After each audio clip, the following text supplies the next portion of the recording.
Hello everyone. In this video, I will talk about how to fix and solve this problem on your Google Drive on your phone. So just watch this video till the end. So let's start.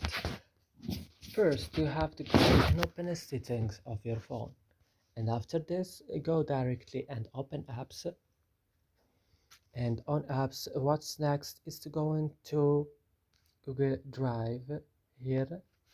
Then scroll the screen and go to storage option, and then go to the last button, clear data, click OK, also clear cache, and go back and click on force stop here in the bottom of the screen. And now you have to restart your phone and your problem will be solved.